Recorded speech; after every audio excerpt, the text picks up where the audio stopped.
আমি বাধ্য হয়ে আজকে আবার লাইভে আসছি।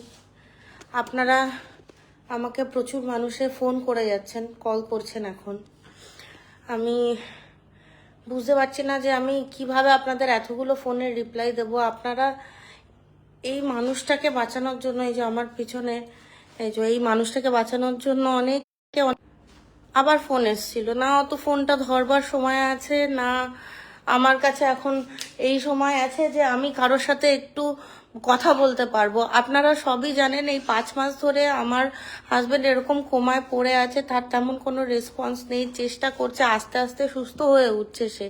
আমি সারাক্ষণই ওর কাছে থাকি। আপনারা যদি কনস্ট্যান্টলি এইভাবে ফোন করতে থাকেন, ওরই ডিস্টার্ব হচ্ছে। ফোন সাইলেন্ট আমি রাখতে পারবো না। আমার এই একটাই নাম্বার। আমি সারাক্ষণ ফোনটাকে এমার্জেন্সি কল হিসাবে, আমার নানা রকম ফোন ঢুকছে, ডাক্তারের ফোন রয়েছে, ও নানা রকম টেস্ট হয়, এইচবটে ওকে নিয়ে যেতে হয়। মানুষটার একবার কন্ডিশনটা দেখুন আপনারা। আপনাদের কি এখনো বিশ্বাস হচ্ছে না যে সত্যি এই মানুষটা এরকম অসুস্থ? আপনারা অনেকে বলছেন আমি নাকি ভাইরাল হওয়ার জন্য এইসব করছি, আমি নাকি বিজনেস করছি ওকে দেখিয়ে টাকা কামিয়ে। আমার লাভটা কি?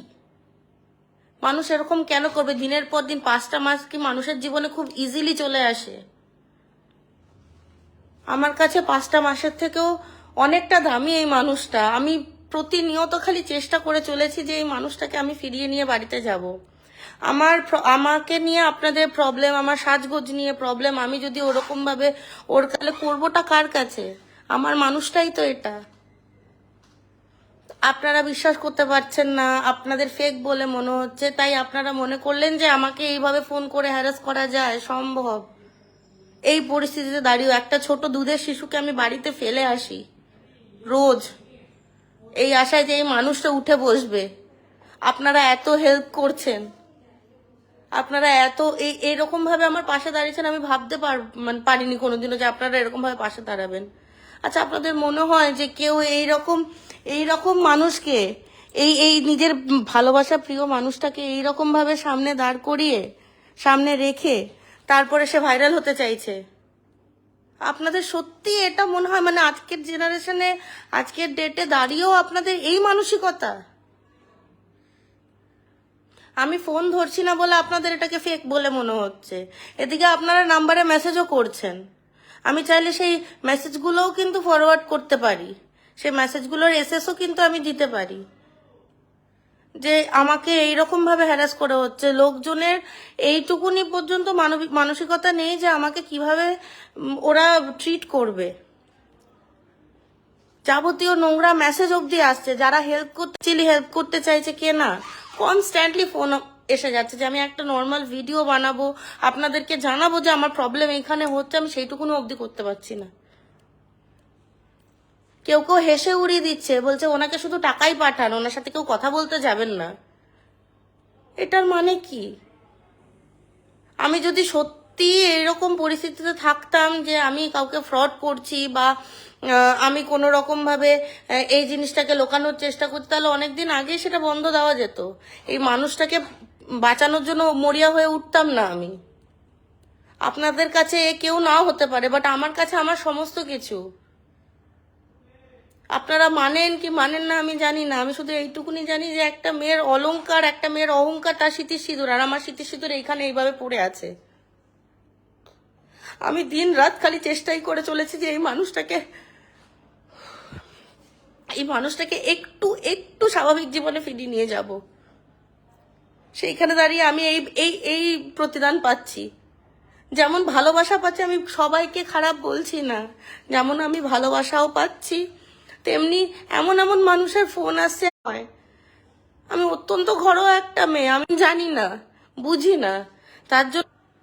তার জন্য হয়তো যখন ওর অ্যাক্সিডেন্টটা হয়েছিল তখন থেকে এটাই মাথায় নিয়ে রেখেছি যে এই মানুষটাকে আমি ফিরিয়ে নেব। এই মানুষটা আমাকে কথা দিয়েছিল, বাবা যেমনই হোক না কেন আমি ফিরে আসবো। ও নিজের কথা রাখছে, ও চেষ্টা করে চলেছে প্রতিনিয়ত। তাহলে আমি কেন হালটা ছেড়ে দেবো যখন ও আমার কাছে আসতে চাইছে, নিজের ছেলের কাছে যেতে চাইছে? এই যে গলায় এটা দেখতে পাচ্ছেন, গলায় এটা দিয়েও নিঃশ্বাস নেয়। তাহলে যখন নাম্বারটা আপনারা পাচ্ছেন, আপনারা জানতে পাচ্ছেন, তো সেটার জন্য অন্তত এইটুকুনি দয়া করুন যে একটা মেসেজ লিখে রেখে দিন। আমার সময় হলে আমি ঠিক দেখে নেবো ওটা, আমি রিপ্লাই করি সবাইকেই প্রায়। তো এইভাবে ফোন করবেন না, খুব খুব অসুবিধায় পড়ে যাচ্ছে আমি। আমার ইম্পর্টেন্ট কলস আসছে না, ওর ব্যাপারে কোনো সংক্রান্ত কোনো আপডেট আমি কাউকে দিতে পারছি না। আমার ঘরের লোকও তো রয়েছে, ঘরের লোকও চিন্তায় পড়ে থাকছে যে সারাক্ষণ কেন এরকম অবস্থা রয়েছে। একটা ছোট বাচ্চা রাত্রিবেলা হলে আমি আমার বাচ্চাটার কাছে যাই শুধুমাত্র যে বাচ্চাটা বাবা তো পাচ্ছেই না, মাকে অন্তত পাক। সেখানে গিয়েও আমি বাচ্চাটার সাথে সময় কাটাতে পারছি না, সেখানে গিয়ে বাচ্চাটার সাথেও আমি সময় কাটাতে পারছি না। আমাকে বাধ্য হয়ে ফোন সুইচ অফ করে রাখতে হচ্ছে। ওর যদি কোনো এমার্জেন্সি হয় আমি তাহলে খবর পাবো কি করে? আপনারা হয়তো এতদিন থেকে দেখছেন যে আমার কিন্তু সাথে পাছে খুব একটা মানুষ নেই, খুব একটা মানুষকে পাইনি, আমাকে যা করতে হচ্ছে একাই করতে হচ্ছে, তাই পুরো ডিটেলসই আমার রয়েছে এখানে। তো ইম্পর্টেন্ট যদি কোনো আমার একটু হলেও এমার্জেন্সি বেড়ে যায় তখন আমি কি করে আপনাদের ফোন পাবো, কি করে এইখানকার ফোন পাবো যে নার্সিংহোমেও আছে? আর আপনারা কনস্ট্যান্টলি এরকমভাবে আমাকে ফোন করে যাচ্ছেন রুথলেস ভাবে, যে আমি না ঘুমোতে পারছি না খেতে পারছি।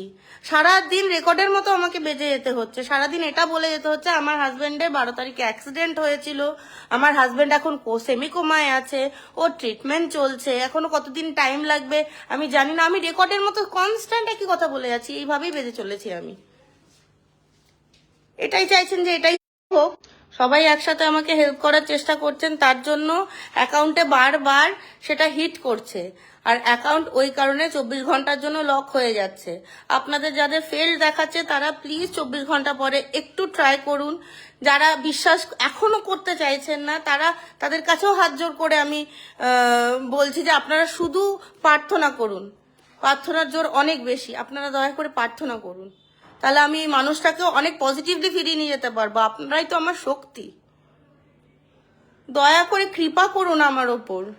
আপনারা হেল্প করছেন, আমি তার জন্য কৃতজ্ঞ, অসংখ্য ধন্যবাদ আপনাদের। কিন্তু হেল্প করার সাথে সাথে আপনারা হ্যারাসও করছেন প্রচুর লোকে।